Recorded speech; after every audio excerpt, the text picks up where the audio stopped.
আসসালামু আলাইকুম। জর্দা অথবা জর্দা পোলাও এই দুটো নামই আমাদের দেশে বেশি পরিচিত। আজকের তৈরি করা খাবারটা আমার জানা মতে বাড়িতে খুব কমই রান্না করা হয়, আর বেশি পাওয়া যায় বিয়েবাড়ির অনুষ্ঠানে। এছাড়া ঈদ এবং বিভিন্ন উৎসবে বাড়িতে অনেকেই হয়তো তৈরি করে থাকেন। আজকে এই জর্দা পোলাওয়ের রেসিপিটা আপনাদের সাথে শেয়ার করব। যারা রান্নায় নতুন, মনোযোগ দিয়ে ভিডিওটা শুরু থেকে শেষ পর্যন্ত দেখবেন। আশা করি তারাও বাড়িতে খুব ভালোভাবেই তৈরি করতে পারবেন।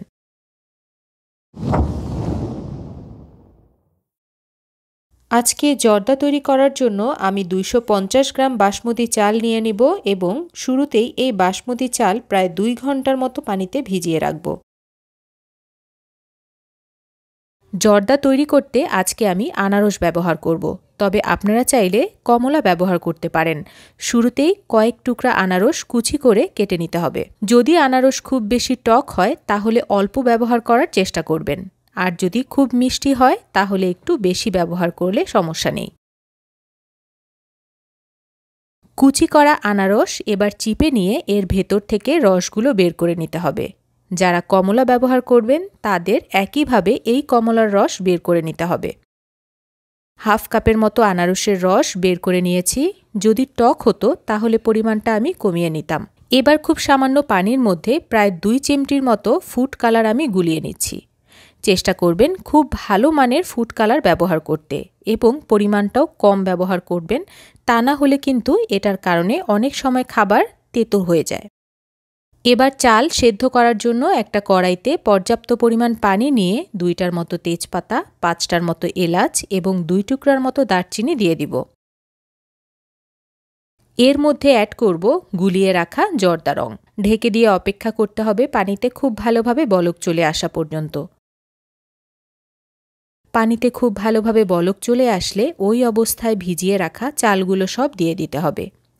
এই জর্দা পোলাও রান্নার ক্ষেত্রে একটা বিষয় আপনাদেরকে খুব ভালোভাবে বলে দেই, চাল আপনারা যেটাই ব্যবহার করেন না কেন কমপক্ষে 80 থেকে 90 ভাগের মতো সেদ্ধ করে নেওয়ার চেষ্টা করতে হবে। বাসমতি চালের ক্ষেত্রে খুব বেশি ঘন ঘন নাড়াচাড়া করে রান্না করার চেষ্টা করবেন না, এতে করে চালগুলো কিন্তু ভেঙে যাবে। আর চালগুলো যখন 90 ভাগের মতো সেদ্ধ হয়ে যাবে তখন তুলে নিয়ে পানি ঝরিয়ে চালগুলো আলাদা করে রাখব। একটা কড়াইয়ের মধ্যে প্রায় হাফ কাপের মতো ঘি নিয়ে নিচ্ছি।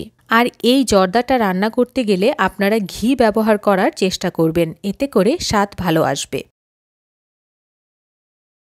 আবারও কিছু গোটা গরম মশলা ব্যবহার করব, যার মধ্যে রয়েছে 5টার মতো লবঙ্গ, 5টার মতো এলাচ এবং 2 টুকরার মতো দারচিনি। এবার এর মধ্যে আমি চিনি অ্যাড করব, আর আজকে আমি 250 গ্রাম চালের জন্য 300 গ্রামের মতো চিনি ব্যবহার করব। এই পরিমাণ চিনি আমার কাছে যথেষ্ট মনে হয়েছে, তবে আপনারা মিষ্টি বেশি চাইলে চিনির পরিমাণটা বাড়িয়ে নিতে পারবেন। এর মধ্যে আনারসের রসটা দিয়ে দিব এবং খুব সামান্য পানি অ্যাড করব। চিনিটা যখন পরিপূর্ণভাবে গলে যাবে ওই অবস্থায় এসে আমি এর মধ্যে সেদ্ধ করে রাখা চাল দিয়ে দিব এবং চাল খুব ভালোভাবে মিশিয়ে দিয়ে ঢেকে রেখে দিব খুব ভালোভাবে জাল চলে আসা পর্যন্ত। খুব ভালোভাবে জাল চলে আসলে হাফ কাপের মতো কিশমিশ দিয়ে দিব এবং সেই সাথে অ্যাড করব 1 চা চামচের মতো কেওড়া জল। সব কিছু আরেকবার মিশিয়ে দিয়ে ঢেকে এটাকে দমে রেখে দিতে হবে আধা ঘন্টার জন্য, অথবা পানি সম্পূর্ণ টেনে গিয়ে ভাত খুব ভালোভাবে ফুটে আসা পর্যন্ত। ভাত যখন একেবারে ফুটে যাবে অর্থাৎ রান্নাটা শেষ হয়ে আসবে তখন একটু নেড়েচেড়ে দিতে হবে। এরপর আমি এর মধ্যে অ্যাড করব চাল কুমড়ার মোরব্বা।